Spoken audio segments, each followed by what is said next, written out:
Hai guys, welcome to my podcast once again. Dan inilah dia, the guest for today, the one and only Clemens Raharja. Salam kenal teman-teman. Please introduce yourself. Apa introduce ini? Kenal Chandra udah lama dari komunitas dulu. Sekarang kita ada ini di Entrepreneur Society. Jadi ya Ini gratis loh. karena bareng-bareng. Enggak beli mesti. Saya dijebak ini teman-teman. Ini bajunya by the way dari Agus Mariono Marjon. Shout out ya. Kalau mau Instagram marjon.id. Itu salah satu member kita juga. Kita saling dukung kalau di sini komunitas. Harganya kalau mau beli beneran pakai duit kalian 150.000. Iya. Semangat. Semangat. Terus kita mau apa nih bro? Oke, ya kita bahas aja lah. Ada berapa pertanyaan nih dari Boleh. Titin? Siapa? Titin, lu kenal dah anak lu? Titin. Oke, apa Bimbel, nih? bimbel. Oh iya. Pertanyaannya gini, kalau katakan lu pengen ngasih servis yang bagus, cost naik. Tapi kalau lu mau hemat cost, servisnya rada turun. Itu gimana? Servisnya bagus, costnya naik, itu udah pasti. Kalau nggak gini sih sebenarnya, mesti tahu dulu lawan bicaranya siapa, segmentasi pasarnya siapa. Kita ngeliat kalau misalkan emang ngejar yang murah-murah ya berarti ya nggak perlu dengan servis yang seperti apa gimana gitu loh. Tapi yang penting bare minimumnya ada, keterima sama masyarakat. Cukup ngeliat dari situ, kita bisa lihat dari segmentasi pasar. Tapi kalau misalkan memang mau yang upper class, upper market, ya servisnya harus benar-benar bagus. Itu jadi satu added advantage. Kamu bisa naikin harga kamu, bisa naikin nih selling value-nya gitu. Karena kalau nggak ya boncos lah. Bisnis kan kita ngomong profitabilitas. Kalau misalkan nggak bisa dihitung dari situ, percuma. Tergantung kembali ke segmentasi pasar. Mantap. Menjawab? Top. Ya. Pertanyaan kedua dari Krisna Mavira, temanku. Mantap. Gimana ceritanya lu dapetin 10M pertama lu? 10M pertama 1 juta AUD. Wah, kalau dibilang kayak gitu sih karena jual beli properti dulu. Karena properti itu kan lumayan cepet ya. Kalau misalkan dibilang waktu orang mau bisnis PR, mereka tuh perlu beli bisnis senilai 350-an lah di sana. Tapi total spendingnya $1 juta. Total spending 1 juta. Jadi ya mereka nggak mungkin beli barang-barang yang tidak yang depresiasinya cepet kan. Kalau misalnya mobil segala macam kan cepet. Kenapa nggak beli aset gitu loh, aset-aset yang bisa berkembang. Dan kenapa orang mau invest di Australia pada saat itu dulu masih bisa ngambil KPR di sana. KPR tuh bisa 30 tahun, bunga bank tuh paling ya 4-5%. Dan di situ ya setiap 10 tahun bisa double lah. Kenaikannya nggak secepat di Indonesia karena bukan market yang istilahnya instan, tapi itu marketnya lebih udah mateng. Jadi mungkin kayak setahun bisa naik 10% itu bagus gitu. 10-15% gitu ya. Ada beberapa sabuk yang memang performanya lebih bagus gitu. Jadi ya bantuin orang-orang itu aja untuk datang dan ngambilin bisnis PR untuk bisa migrasi ke Australia. Gitu ceritanya. Jadi itu pertama kali punya 1 juta AUD. Omset ya. Ini pertanyaannya net terus sih. Tapi oke lah, itu pertama omset ya. Kalau misalkan dana sendiri, kalau misalnya dibilang 10 miliar rupiah. Iya. Untuk yang dana mengendap nggak pernah, belum Fair aja lah. Kita ngomong fair karena Aku juga honestly aku juga belum punya. karena kalau misalnya dana mengendap itu kan berarti yang tidak terpakai. Kita Iya, semuanya iya. masih diputerin untuk bisnis gitu. Jadi ada beberapa lini industri juga ya, kemarin pas lagi balik Indonesia ngerintis itu buat dana di situ. Ada proyek di Manado yang saya tadi cerita offline. Itu juga ya salah satunya masuk ke sana gitu ya. Ya itulah ceritanya. Iya. Tapi kalau untuk dana seperti itu sebenarnya di Australia bukan angka yang fenomenal karena kalau di sana rata-rata properti itu memang ya 500 sampai 700 ribu rupiah Audi. Iya. Itu udah apartemen ya. Tergantung. Kalau di pusat kota yang kepadatan penduduknya masih padat itu paling apartemen bentuknya. Tapi kalau di sana kita tuh bisa nge-trace di kota Melbourne. Saya dari Melbourne. Jadi pusat kotanya itu tuh kayak high density population itu udah high rise semua. Tapi semakin ke pinggir, semakin ke suburb itu bisa dapat tanah sama rumah.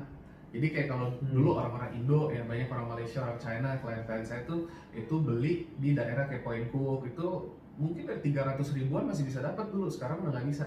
Sekarang bahasa 600-an lah. Dan itu tanah masih bisa dapat ukuran kayak 450 sampai 600 meter. Bangunan rumahnya tuh masih bisa kayak 180 sampai 250-an per satu lantai gitu kira-kira ya. Jadi harga segitu sekarang setauku di Jakarta masih dapat loh. 600 ribu AUD kan 6 miliar di Jakarta pun masih dapat rumah. Iya, kalau Jakarta masih, tapi kan tergantung lokasi semuanya. Kalau Iya di sih. Tangerang mah gede, ya kan. Kalau di Jakarta Pusat daerah Menteng 6M nggak dapat apa-apa bos, gitu kan. Apartemen aja kayaknya kalau apa ya Pakubuwono Terrace aja udah nggak dapat kali ya, dan mungkin segituan kali ya Iya, masih. yang entry-nya yang Ya tergantung lah, itu semua kan properti ngelihat dari lokasi, ngelihat dari ini. Jadi ya dulu di sana emang bergeraknya di bidang situ, akuisisi properti dan advisory firm buat investor asing. Saya terakhir itu tutup di 2016 Maret karena perubahan peraturan pemerintah udah nggak bisa ngambil loan lagi di sana, jadi udah nggak visible lagi. Nggak tahu sekarang kondisinya gimana. Oh, nggak ngikutin ya? Nggak ngikutin lagi udah. Properti kan kadang-kadang ada pengetatan, ada Betul. pelonggaran, pelonggaran tergantung siklus ekonomi. Betul. Biasanya ketika krisis dilonggarin lagi. Mungkin. Tapi saya nggak ngikutin lagi sekarang. Beneran sudah nggak ada hard untuk kembali ke Melbourne? Nanti lah. Kalau hard mah ada. Nah, Hard mah betul. selalu ada karena emang gimana ya, dulu gedenya di sana soalnya kan. Iya. Dari kuliah, hidup, culture. Jadi memang di Indonesia juga masih culture clash juga, tetap ada kalau ngomongin ya hal-hal kecil lah. Oke, gimana nih secara bisnis clash of culture Melbourne lawan Jakarta? Oh, kalau di sana kita properti semua, misalkan contoh dari industri properti aja, itu surat-surat udah bersih, sama rental juga udah bersih, akta semua udah beres. Jadi benar-benar kayak yang sudah masuk ke ranah hukum tuh benar-benar bisa dipegang. Kalau kontrak misalkan 12 bulan ya, kalau dia keluar sebelum 12 bulan tuh dia tetap harus bayar tuh sisanya. Atau ada mungkin bondnya diambil atau depositnya diambil. Tapi kalau di Indonesia kayaknya semuanya, setiap kontrak tuh saya perhatikan masih ada musyawarah untuk mufakat sih di akhir. Jadi ya sila keempat lagi tuh. ya itu jadi ya biar bagaimanapun juga itu salah satu culture clash lah pasti. Kalau di sana masih pakai notaris apa lawyer sih? Di sana Kalau di sini kan kita notaris ya. kalau di sana udah legal aja lawyer sebutannya, nggak ada notaris sih ya. Lawyer Sistem itu ya. mencakup sih. Jadi Sistem biasanya- setahu memang sistem hukum Anglo-Saxon lebih ke lawyer. Jadi Kita yang kontinental yang banyak. nah itu aku nggak tahu, makanya itu termasuk culture shock lagi. Oh, ini bagi teman-teman ya, ini sharing. Ya nggak mau sekalian. Ini sekalian Guru sharing. properti. Jadi di dalam sistem hukum di dunia ini ada dua yang besar, Anglo-Saxon, yang berarti dari namanya itu Inggris, Amerika, Australia, dan negara-negara persemakmuran. Dan yang kedua itu sistem hukum kontinental berdasarkan kode Napoleon itu kan. Jadi itu dipakai di Prancis, Belanda, Jerman, dan teman-teman. Karena Indonesia dulu dijajah Belanda, sistem hukum kita mengadopsi kontinental. Makanya banyak dibutuhkan notaris. Begitulah. Cuma sekadar sharing. Tapi kalau secara properti gitu ya. Terus yang lain nggak cuma masalah hukum. Oh iya banyak lah, kalau kayak kita ngomongin culture shocknya tuh kayak kalau di sana misalkan nih bisnis bareng sama sama Chandra itu kan kayak ada yang nggak suka, kita ngomong soal bisnisnya, kayaknya kamu lebih bagus kerjanya gini deh, kayaknya kerjaannya gini deh, kayaknya gini deh gitu kan, kayaknya lebih bagus angle-nya gini. Tapi kalau di Indonesia tuh lebih personal ya. Jadi baperan. Termasuk kita nggak ngomongin dari kita sebagai pemimpin dengan karyawan, kita ngomongin dengan pimpin dengan partner, kita ngomongin juga dengan bisnis, dengan third party-nya, supplier, vendor segala macam, itu kan mesti ada kedekatan segala macam. Jadi ya plus minus. Jadi kalau di sini relasi itu sangat-sangat penting sih. Makanya kenapa tujuan awal saya bangun di Entrepreneur Society ya biar punya teman-teman. Saya balik sini nggak punya teman-teman dulu. Jadi biar bisa reconnect lagi dengan orang-orang yang crowd yang bisa punya satu visi misi untuk kita bisa sama-sama ya gitulah, kolaborasi bareng gitu kan, saling dukung gitu, kayak gini podcast bareng, sharing. Jadi kalau di Australia itu nggak terlalu butuh koneksi. Di Australia itu sebenarnya kita kalau misalkan semuanya kan ya dibilang koneksi bukan koneksi ya, tapi tersistem. Jadi kalau misalkan emang mau pitching, mau tender ya memang pasti akan ada relasi, tapi tetap masih ngelihat dari proposalnya, kreativitasnya. Mereka masih value nilai-nilai kreativitas, terus authenticity dan sebagainya. Kayak kita ngomong deh, kalau di Indonesia misalkan contoh kalau di properti ya, interior kontraktor biasanya desainnya aja tuh kayak klien tuh bilang udahlah desain gratis aja, kita kan pakai otak gitu. Kita kan butuh waktu pengerjaan. Kayak sama kita ada branding marketing agency yang di sini nih, kantor Hello ini kan dia bikin kayak logo, bikin kayak apa, konten Instagram itu kan kalau memang juga salahnya banyak yang market yang kayak ada anak-anak freelance magang yang kayak satu konten 10.000, satu konten 50.000, ya nggak bisa ngomong juga sih. Tapi kalau kita ngomong benar-benar dengan marketing strategi, branding ya kan, ngomong digital marketing strateginya seperti apa, kita pikirkan konten storytellingnya seperti apa, ya ada harga lah yang perlu dibayar gitu kan.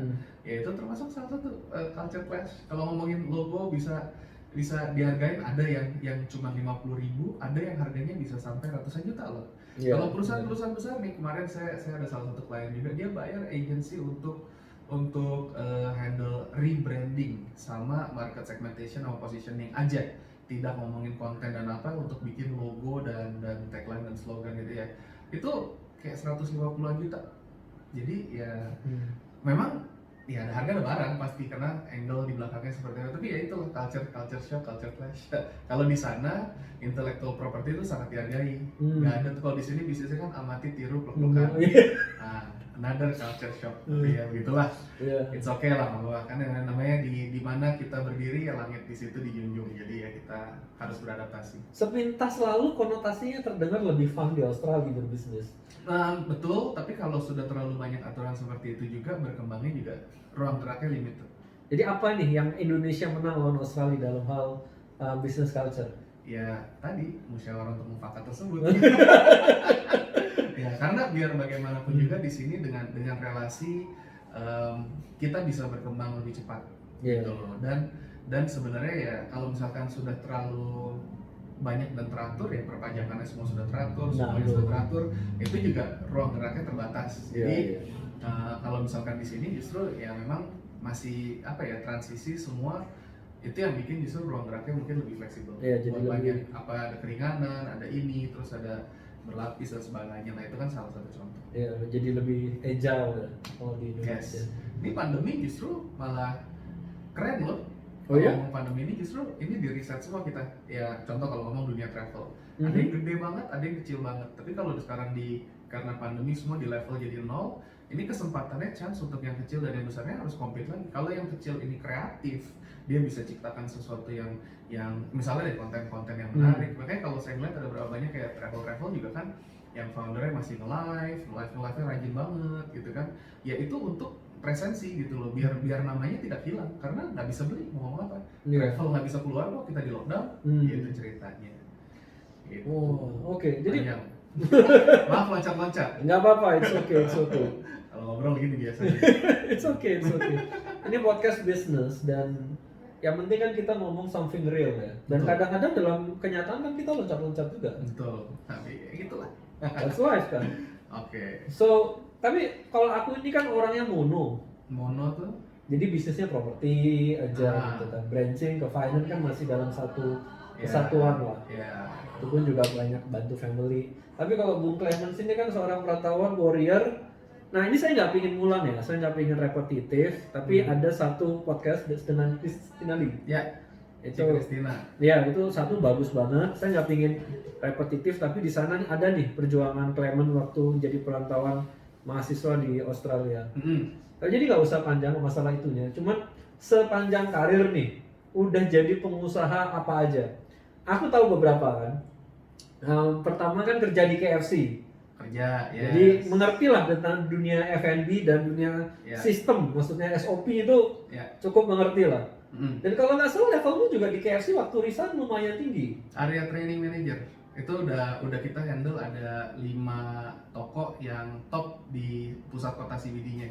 Kita ngomongin tuh lebih ke arah apa ya, dari manajemen orangnya, dari training, induction, semua gitu kan. Jadi kita udah pegang memang sampai membuat SOP dulu waktu roll out peraturan baru. Contoh waktu social media mulai booming di sana. Terus kita ngomongin kalau social media nggak boleh syuting di dalam dapur. Ya itu salah satu contohnya, karena ya itu kan namanya brand perusahaan juga ini dong kan, mesti kelihatan apa hygiene dan sebagainya gitu. Kalau misalnya itu ada momen-momen seperti itu dulu. Jadi ya udah ngalamin banyak hal itu, mulai dari awal dari ngubek ayam sampai kasir sampai apa ya, memang benar-benar di sana naik dari nol. Itu pas lagi masih kerja dari waktu masih kuliah, semester kedua itu saya masuk di sana. 9 tahun ada tuh. 9 tahun. Iya. Sampai akhirnya memutuskan untuk full time kerja. Di Indonesia nggak pernah kirim CV ke Gelail sekarang punya KFC. Enggak. Tapi kita punya ini dulu. Waktu kalau KFC kita sebutannya apa? Singkatannya apa? Clemens Fans Club. Jadi teman-teman yang pengen punya usaha ayam goreng, ini maestronya. Justru kita lagi mau bikin ayam goreng. Mantap. Kalau Tuhan berkenan ya, doakan aja. Ini lagi concepting semua udah, kita lagi desain semua, sama lagi food tastingnya. Harapannya nanti doakan kalau misalkan emang semuanya berjalan lancar, mungkin Juni biar teman-teman ikut nyobain nanti ya. Gitu. Monggo. Terus jualan kartu telepon. Ya itu mah dulu karena emang perlu sampingan aja. Apa yang bisa dijual lah. Kan kalau saya ngajarin kelas 1 jual semua. Jual. Terus usaha tur kecil-kecilan untuk itu di bawah ada posternya bro. Kalau lihat di kantor di bawah ada posternya tuh. Waduh, bisa ambil foto di buku saya yang pertama juga ada beberapa foto-foto tour itu. Jadi karena kita punya komunitas anak rantau dulu, komunitas anak rantau ya tujuannya biar berteman aja. Dari berteman ini justru bisa ada beberapa unit bisnis yang keluar dari sana justru. Saya cuma membantu anak-anak rantau beradaptasi dulu. Intinya gitu, membantu anak rantau. Terus yang ketiga aku pernah diceritain secara personal nih, pernah usaha cleaning service. Pernah. Ya. Itu juga lucu karena Pak ada, nah ini nyambung sampai sekarang. Jadi kan kita di Entrepreneur Society ya, itu kita lebih sifatnya komunitas dan teman saya yang dulu dari yang bikin corporate cleaning di Melbourne itu tuh dari Perth, namanya Doni. Itu di sana juga brandnya cukup besar. Dia gedenya di Perth. Perth itu dia dulu udah inilah, dia macam-macam, dia bergeraknya di bidang corporate cleaning sama IO karena emang hobi aja. Nah ini terus dia di sini si Doni tuh bisnisnya bergerak di bidang IO sama ngirim student ke overseas lah intinya gitu ya. Nah IO-nya kan semenjak pandemi kan juga collapse tuh. Karena mau apa IO gimana nggak bisa bikin event kan kita di Jakarta semua stuck kan, jadi benar-benar per 2020 2021. Nah di awal tahun ini karena kita jaga hubungan baik itu kita bikin ini corporate training consultancy gitu. Toh juga kan emang saya biasa ngajar di perusahaan-perusahaan, ya kita sekarang bikin lebih legit aja lah servicesnya gitu. Nah si dulu corporate cleaning itu pas di Doni ngembangin ke Melbourne, dia bilang reklame semua nih, gue mau buka di Melbourne nih, ayo ikutanlah bareng. Ya udah akhirnya kita mulai jalan barengnya sana. Jadi emang namanya anak rantau kerjanya semua fisik gitu, apa yang bisa ya mau gimana, ngosrek WC pernah, nyuci piring pernah, ngubuk-ngubuk ayam, tepung, gorengan semua pernah ya begitulah, benar-benar canvassing, door knocking dari saya kini kan nih daerah di sini kantornya ruko, dari ruko ke ruko saya samperin nanya ini cleaningnya in house atau outsource, kalau outsource boleh nggak kita kasih quote harga gitu. Jadi ya benar-benar kritis dari nol karena semenjak kuliah itu saya udah nggak minta duit lagi sama orang tua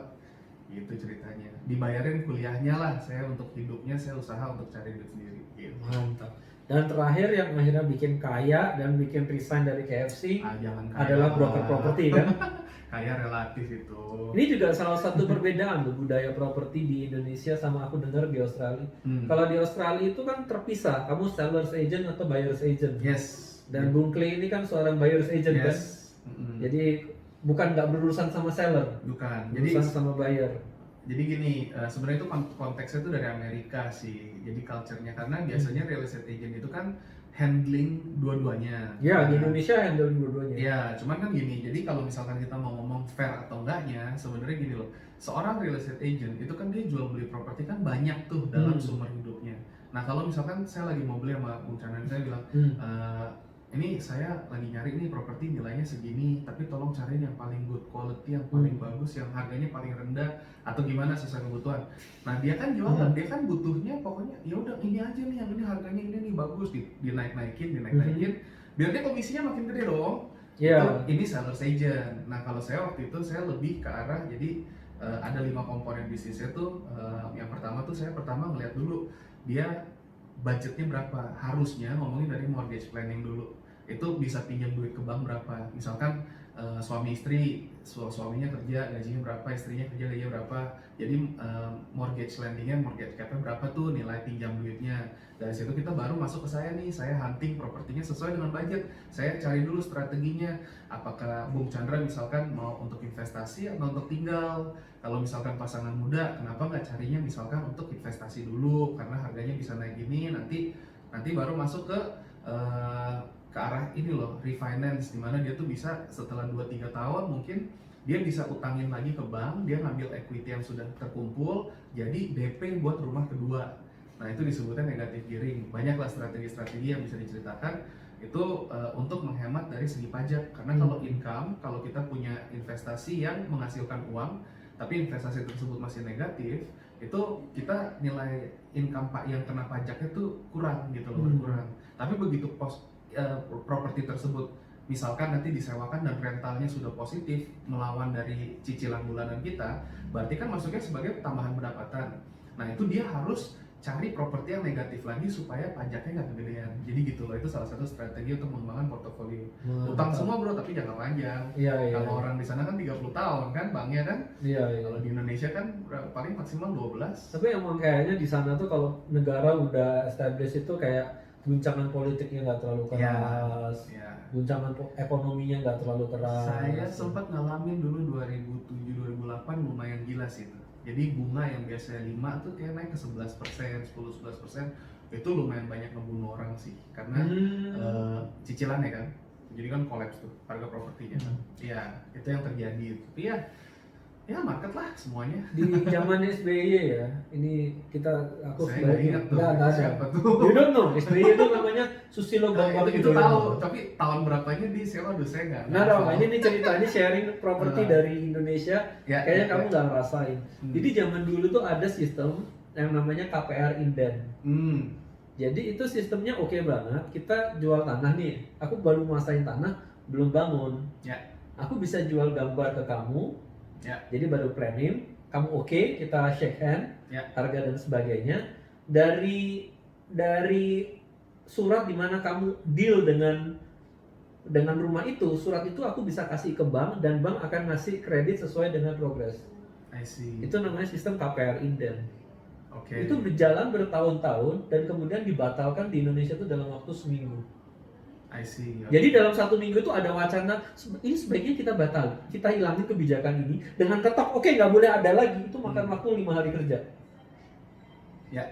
Jadi gitu kayak di Indonesia itu sistem hukumnya itu berubah tuh demikian drastis gitu. Nah, kalau di sana nggak bisa tuh. Nggak bisa kan? Parlemennya ngomong dulu, dikaji dulu. Nggak segampang itu tapi culture shock lagi kan. Itu waktu itu kejadian itu begitu banyak loh developer yang langsung pasti. Kalau di sana pun sebagai developer ya itu kita tidak boleh gunakan dana konsumen. Jadi dana konsumen itu masuknya escrow atau rekening bersama yang terkait sama legal body sih Jadi itu supaya memastikan, jadi kalau sebagai developer pun di sana perlu modal minimal 50% dari nilai proyek dan sisanya pendanaan dari bank gitu, karena kalau nggak bisa dan ya itu juga jadi yang mau jadi developer itu nggak bisa langsung skala gede kecuali konsorsium. Ada satu yang dulu di Sydney lumayan gede dan terkenal tuh Crown Group, itu saya kasih jempol sih, hebatnya. Dia bisa bangun high rise segala macam. Dulu sih sempet sampai, tapi kita bangunnya sebatas townhouse, satu tanah dipotong jadi 5 unit, 4 unit gitu kan. Ngeliatnya ke situ dulu developmentnya. Jadi pernah jadi developer juga di Australia? Kecil-kecil aja, kecil-kecil cuma di daerah-daerah utara tuh pas lagi berkembang di sana. Saya kan melihat karena saya kan sering hunting, sering lihat lokasi mana yang lagi upcoming, terus infrastrukturnya seperti apa. Nah itu yang justru ngelihatnya, karena kalau di sana udah ngeliat dari infrastruktur, ini kereta mau lewat mana, ini mau kemana, rutenya kemana, itu semua kan dibuka umum tuh. Jadi kita bisa ngeliat tuh. Kalau di sini mah di Indonesia juga di Indonesia juga dibuka umum, cuman pengerjaannya kapan dan bagaimana itu Allah yang tahu. Makanya. Jadi ya gitu lah, itu pengalaman. Properti. Setahu itu aja ya berarti yang ada di Australia. Terus ship, kita take the plane, mendarat di Indonesia. Di Indonesia pernah bisnis apa aja nih? Nah ini aku udah agak obscure. Apa tuh? Pengalaman bisnis di Indonesia. Dulu sebenarnya di Indo itu pas lagi baru balik sini tuh sempat bikin komunitas serupa, aku nggak sebut namanya.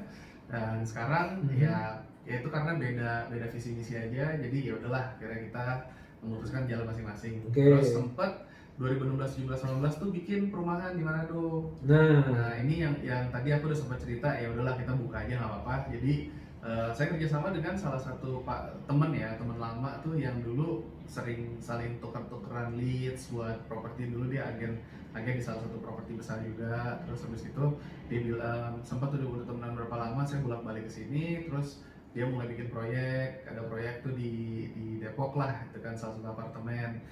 Ini kalau saya sebut nggak enak juga ya sebutnya. Serah. Ya pokoknya anyway, proyek tersebut udah jalan, udah sampai topping off. Jadi pas lagi waktu 2016 itu saya ketemu sama dia posisinya tuh kayak lagi di atas tuh, Saya pikir kan, oh ya udahlah kalau emang mau bisnis kan di Indonesia properti kan banyak nggak kenal tuh dengan culture shock tadi. Ajaklah dia. Singkat cerita, kita 51 unit rumah di Manado lah. Terus per 2016, 17, 18 saya sering bolak-balik ke Manado. 18 tengah saya balik ke sini karena penjualan udah bagus. Saya jadi direktur marketing promosi kan. Jadi udah 72% sold out. Udah bagus. Nah, tinggal penyelesaian. Saya percayakan sama mereka. Posisi saya di situ juga kan minoritas, dia mayoritasnya kan. Ya udahlah. Pas balik Jakarta saya fokus bangun karena udah sering ngumpul tuh dari 2017 akhir komunitas kita di Entrepreneur Society. Awalnya mah cuma ngumpul-ngumpul aja sebulan, sharing, kenal-kenalan kayak gini segala macam. Justru harapannya tuh bisa pada saling kenal, saling kolaborasi, saling nanti mungkin ada yang kawin silang, bahasa saya kawin silang tuh maksudnya kayak dari produk apa sama produk apa terus bisa kolaborasi atau bikin kayak misalkan A, X, B atau apa gitu kan, something like that gitu ya. Dan itu udah terjadi tuh 2018 saya fokusin eventnya mulai banyak yang ini kita udah bisa ngangkat member-member tuh masuk, ada Heartline FM, ada saya ya masuk ke Genflix juga, TV diliput, waktu itu sempat diliput member Bali juga. Dan akhirnya terus fokus di situ. Nah 2018 akhir saya mulai bikin karena setiap pengusaha pasti akan butuh branding dan marketing, dan pas emang saya kan ya lumayan ya mumpuni lah, punya pengalaman di sana. Jadi saya gabung, ada member juga yang waktu itu pas dia habis beralih dari bisnis F&B tapi dia lumayan mendalam Instagram. Saya bilang ya kenapa nggak kita coba bikinnya branding dan marketing agency tapi fokusnya di digital, kita fokus di platform Instagram pada saat itu. Jadi kita mulai tuh 2019 sampai sekarang namanya Hello Monday Morning. Kita handle brand-brand yang udah lumayan lah. Ada berapa BPR juga, kalau ini kan nyambung kalau ngomongin perbankan. Terus sama satu klien besar kita yang baru masuk tuh BCA. Wih, congratulations. Puji Tuhan ya minimal kita cuma handle bagian porsi kecilnya sih sementara ini, tapi ya sudah bisa jadi vendor dari bank besar udah lumayan lah. Ini bank nomor 1 di Indonesia versi kapitalisasi pasar. Betul ya, itu kan jadi salah satu kita handle. Ada beberapa brand-brand juga yang lumayan. Kita bikin akun-akun tuh dari 0 sampai ratusan ribu lah. Ada beberapa akun-akun ya dari Womanpreneur, dari Cinta Kamu, Entrepreneur Society, ada juga untuk beberapa yang mungkin nggak mau disebut gitu ceritanya. Jadi fokusnya di situ. Jadi saya sekarang fokusnya adalah untuk membangun komunitas kita nih di Entrepreneur Society supaya bisa menjadi platform biar banyak pengusaha tuh berkembang sama-sama. Saya nggak bilang saya yang paling jago, saya yang paling hebat. Justru ini adalah panggung di mana teman-teman yang nanti sudah berkembang harus bagi informasi, bagi pengajaran, sharing sama adik-adik kelasnya juga.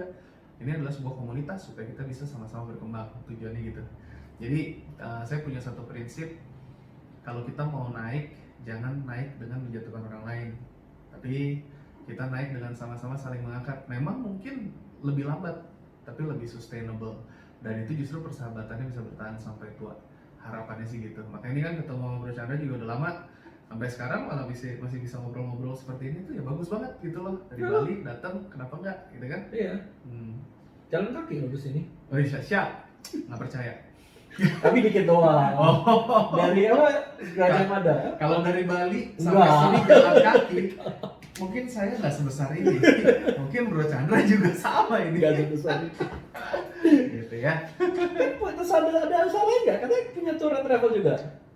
Semenjak pandemi tutup. Tapi nggak apa-apa kan? Sharing lah. Nggak apa-apa. Jadi apa ya, kita sebenarnya ada brand, tapi saya nggak sebut juga karena waktu itu kita bikin tour and travel ini. Rencananya kita kan bikin branding sama marketing agency. Jadi awal kita ngomong digital itu kan udah pasti dari platform media sosial. Sekarang kita udah bisa handle dari website, ads, SEO, terus ads-nya kita ngomongin juga. Nah kita kan pasti suatu saat kalau ngomongin handle brand pasti ada activation. Activation itu kan nanti pasti akan perlu kayak IO-nya. Akhirnya IO-nya nanti kita bakal kerjasama juga bareng sama yang Doni, kan dia udah handle brand-brand besar tuh. Dia handle brand-brand yang benar-benar udah yang di mall, di mana-mana, karena dia emang khusus activation. Dia perusahaannya namanya Adcom kalau misalnya teman-teman mau cek. Jadi itu ya kita barengan aja, tapi pasti kan nanti saya mau ngarahin itu kan kita di Entrepreneur Society juga bakal jalan-jalan bareng. Kayak waktu dulu kita sempat ngumpul ke Bali, ya kan, kita pengen bikin lagi, cuman pandemi terjadi mau jalan-jalan bagaimana gitu kan. Ya sudahlah, mau ngomong apa. Akhirnya ya di situ juga sama partnernya bilang katanya saya mau memutuskan untuk kembali ke Bali, dia ke Bali, nanti Oh, dikenalin. oke. Nah, dia lagi mau melanjutin bisnis papahnya di sana karena papahnya juga udah ini kan, udah nanyain terus gitu. Ya udahlah, pas lagi yang pandemi, travelnya juga lagi kita share, ya sudahlah gitu. Jadi ya ada yang hidup, ada yang berjalan, ada yang mati, ya udahlah, mau apa namanya bisnis kan gitu. Sekarang saya selain dari branding marketing agency ini ada beberapa unit bisnis, lini bisnis yang lagi dirintis lah. Kita kemarin Ini yang masih incubation ya, yang belum keluar ya? Iya, belum, saya belum pamerin kemana-mana, belum dipamerin, belum branding maksudnya. Instagramnya baru mulai disusun tahun ini lah. Jadi tahun lalu tuh kita sempat ngobrol-ngobrol, akhirnya bikin pabrik skincare bareng sama member Tess juga, member tahun 2018. Itu jadi ya kita ada branding marketing agency, kita udah bisa bikin account untuk hidup ya, organik. Ya kita juga di sini bisa handle maklon ya untuk teman-teman yang mau bisnis skincare, mau maklon bisa. Tapi ya saat ini kita baru hanya bisa handle yang liquid karena belum beli yang compact dan powder. Jadi jujur banget gue ya. Iyalah, nggak pakai topeng. Kita udah berjalan. Bisnis itu as is lah. Dan kita sudah handle ada beberapa brand juga yang nyambung. Dari sini branding kita handle, di sini produksinya kita handle, jadi jalan-jalan bareng. Ada juga yang klien-klien dari luar gitu kan. Ada brand-brand besar, tapi kalau di dalam etika bisnis maklon kita nggak boleh sebut brandnya. It's okay, don't mention. Jadi saya nggak mention gitu kan. Jangan. Jadi kalau kita ya nanti mungkin Instagram bisa cek Sasmaya Beauty, cuman baru ada 6 feeds doang, jadi mohon maaf karena emang lagi dirapihin sekarang. Terus kemarin juga justru pas pandemi ini ya Tuhan bukakan jalan ya. Dengan member-member juga kita bisa jalan bareng sama dulu kalau ingat ada si Aditya Nova, itu chef didikan ini Kikendi. Iya. Itu member lama juga tuh, sampai sekarang masih temenan. Yang dia partneran sama anaknya Alino ya kan? Betul, itu dari masih bareng mereka fungsinya. Masih kayaknya sih. Saya nggak ikut campur kesananya deh ya. Tapi kita lagi. Tapi kayaknya memang mereka kompak. Kita lagi mau bikin satu brand nanti pas sudah launching juga setelah lebaran baru dikasih tahu lah gitu kan. Belum diomongin dulu sekarang. Jadi lagi ngurus strukturalnya. Ya doakanlah teman-teman gitu, karena mau biar bagaimanapun ya harus terus bergerak, mau pandemi mau ngomong apa ya tetap harus bisa cari peluang-peluang baru gitu. Tapi sebagai bisnis begitu banyak multi industri, sebenarnya kalau paling senang itu ngerjain apa? Kalau aku paling senang properti. Kalau dibilang paling senang ya mungkin suatu saat pasti akan masuk ke properti lagi. Oh, jadi dari semua pengalaman bisnis ini paling happy di properti? Properti yang paling gede duitnya. Karena ya ngomongin jujur gitu aja sih. Tapi kalau mau dibilang passion saya tuh sebenarnya building up community kayak gini. Saya demen sharing, saya demen ngajar, saya demen bagi ilmu. Di The Entrepreneur Society juga kayak kita kelas, kalau misalkan ada kelas pun kita juga kayak cuman minimal bayar makannya masing-masing. Terus membership juga cuman grup WhatsApp sementara ini. Nanti doakan juga nih kita web portalnya akan keluar. Jadi sebenarnya semua yang saya bangun ini harus paralel dengan The Entrepreneur Society-nya sih. Karena apa ya, kalau dulu komunitas anak rantau bisa banyak bisnis serapannya, ya kalau kita bisa punya banyak komunitas sisi pengusaha, masa sih kita nggak bisa bikin bisnis-bisnis baru gitu loh, kolaborasi atau apa ya kan pasti banyak lah. Ya, dengan expertise yang saya punya, saya bisa dukung bisnis yang mana berkembang ya kan gitu. Jadi makanya kenapa saya bangun branding marketing agency dulu, karena ya semua bisnis pasti akan membutuhkan ya itu tadi branding, marketing, sales gitu. Kalau kita bisa bangun itu ya harusnya sih ya nggak susah jual lah apapun itu ya. Ngomong kalau udah ada platformnya mah itu fokusnya di situ. Kos kalau mau bergabung dengan Entrepreneur Society ini gimana caranya? Cuman tinggal ngisi form, Google Form. Nanti ini pendaftaran sementara, terus masuk grup WhatsApp. Dan di situ ya kita ada event-event yang paling kayak kelas-kelas seminar atau apa ya bayar 50.000 aja. Dan itu juga kayak kita batasin gitu kan untuk khusus member ya maksimal tuh kayak 100 per grup supaya bisa nanti komunikasi, bisa nanya-nanya apa segala macam, lebih kondusif. Emang harapannya sih nanti bisa lebih banyak lagi event-event offline kayak dulu gitu. Cuma kalau mau gabung nanti masuk aja tuh Bitly, pendaftaran tes, P-nya gede, T-nya sama TES-nya gede. Jadi nanti linknya saya kasihin deh. Pendaftaran tes itu Google Form, nanti dimasukin sama tim admin ke grup WhatsApp. Dan di situ ya saling kenalan aja. Di grup WhatsApp tersebut kalau bisa kenalan dengan teman-teman ya nggak pernah tahu kita ketemu sama siapa. Terus ya mana tahu nanti bisa kolaborasi. Kemarin ada 3 dari Rico, dari Jun, sama dari Indah. Itu mereka punya brand masing-masing, terus mereka bikin kolaborasi hampers buat lebaran. Something like that gitu loh. Dan mereka punya crowdnya masing-masing. Kemarin si Jun itu dia cerita dia itu official store dari Miyako, Rinnai, sama Shimizu. Itu ditunjuk dari ini, distributornya. Jadi dia sole distributor untuk di digital platformnya gitu kan. Kayaknya setiap platform beda-beda sih, dari marketplace A ke BC ke B ke C itu beda-beda ditunjuknya. Tapi ya dia termasuk yang ditunjuk lah istilahnya. Jadi dia punya expertise, dia juga sharing kemarin gimana caranya bisa bikin dari awalnya mau mulai bikin toko di marketplace sampai bisa gimana optimasi toko tersebut. Itu kan sharing antar member. Karena saya nggak punya toko marketplace saat ini gitu loh. Kita belum ada produk yang saya jual di sana gitu. Jadi ya makanya enaknya kalau berkomunitas kita bisa sama-sama saling bertumbuh berkembang. Ada Ci Kristina juga kan ikutan gitu kan. Dia juga ya sharing ya, banyak teman-temannya. Ada beberapa kita bikin kemarin. Oh ini cerita juga pas lagi 2020 pandemi, banyak member yang kehilangan salesnya turun. Tapi banyak juga orang-orang yang kehilangan pekerjaan, soalnya teman-teman travel, teman-teman IO, semua staffnya kan hilang semua bro. Nggak bisa. Akhirnya saya pikir gimana caranya bisa nolongin mereka. Kita bikin e-course 14 hari sama Jordan, partner saya di Hello. Itu kita pre-recorded. Saya kan emang jago jualan online, jualan offline. Jordan jago untuk bikin konten. Kita bikin gimana trik-trik jualan online lewat Instagram. Itu kita cuma bikin untuk masuk 199.000 untuk masuk, terus nanti mereka jualan produk apa? Produk member test. Produk-produknya bagus-bagus ya, emang waktu itu juga sama member-membernya. Saya bilang yang mau dikurasi silakan, mau ngasih komisi ke tesnya boleh, berapa terserah, atur aja.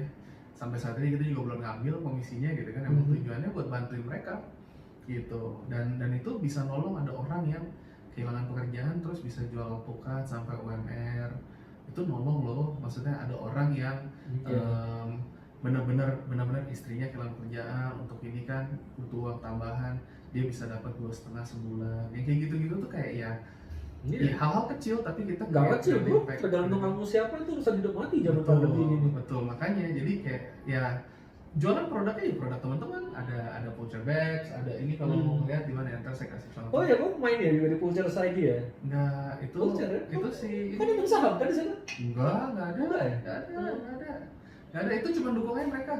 Ada Steve Handmade tuh yang paling bagus tuh kalau dia ngeliat, karena custom kayak bikin lampu tidur, bikin apa segala macem gitu ya. Itu laser grafir apa ya gitu-gitu lah, barang-barang itu bisa buat corporate merchandising, bisa buat apa ya, kayak gini, baju-baju kayak gini gitu kan. Jadi ya sebenarnya ya peluang ada, cuman shifting gitu kan, tinggal kita mau ngeliat apa enggak.